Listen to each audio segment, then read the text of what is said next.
St. Ambrose offers future leaders to our community. We work really hard to give our students a strong foundation in the critical content areas that deal specifically with how one would communicate to the rest of the world. You know, I work with public school districts all over the state. They're so focused on K-2 and a 3-5 and a 6-8. One of the things I think they can learn from St. Ambrose Academy is how that model of 6 through 12 really works well. Those younger students are mentored by those older students. Those older students give those younger students the opportunity to learn from them and then kind of find their way. Small schools, I think, in some ways more so than large schools, have the ability to produce, a really fantastic community. When I compare St. Ambrose to then UW-Madison, there's a very big tendency to get lost in the crowd and to sort of come away with this feeling that, no one in this massive university really cares about you or has your interest at heart. I never once felt that way at St. Ambrose. I think one of the differences with the St. Ambrose Academy is just the opportunity to really offer students here in Madison the classical education model.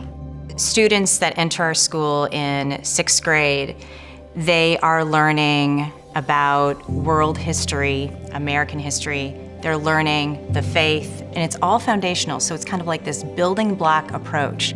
They get right to the heart of the matter. So, okay, we want to talk about Catholic social teaching. Well, rather than go read a textbook, we're just going to read Rerum Novarum or Centesimus Annus or what have you. We're going to learn some Latin? Great, we're just going to read actual works written in Latin rather than a textbook.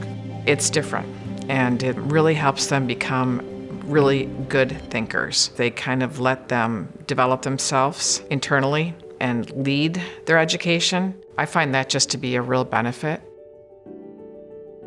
So I think what impressed us most when we first encountered St. Ambrose Academy was the meeting we had with Principal John Gillette.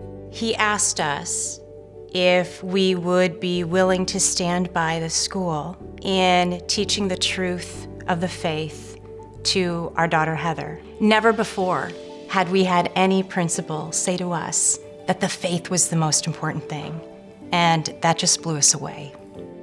At St. Ambrose, when I was young, I had lots of role models in Catholicism. I had the teachers, I had the other parents, and their example of how to be authentically Catholic and how to be authentically intellectual. And even though it's not obvious to a young high schooler at the time, those role models mean so much to me. Now in my job as an instructor at the Air Force Academy, I've tried to give back and do some of the same things for my students. So teaching them study habits, teaching them discipline, things that I first learned at St. Ambrose.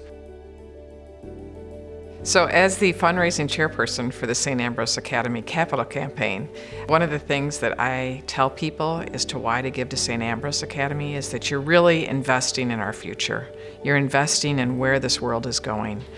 And it's tough. It's tough for young people coming out of grade schools and high schools and going out into the world. And I think the fact that they're grounded in their Catholic faith, and they're comfortable practicing their Catholic faith, and they're committed to practicing their Catholic faith, is really why I continue to give to St. Ambrose Academy. It's important that St. Ambrose establishes a permanent home because St. Ambrose wants to be a permanent fixture in the educational landscape of Madison. This school has been thriving. It's still sitting strongly on the same foundation. We've only grown in the number of people that have come to become a part of our school. We are ready for a home. There's a place for a authentically Catholic and intellectually rigorous education, and St. Ambrose is that place, and a permanent home is a great asset to having a permanent school. And I hope that St. Ambrose will be here to stay for a very, very long time. There's a lot of charitable organizations out there right now that are asking for money. This, to me, is the opportunity to really make a difference in someone's life, to families that are raising wonderful children, but then for them to go out into the world and really be productive and really make a difference and carry the Catholic mission into wherever they end up. But what would we want to do more than invest in our young people of today?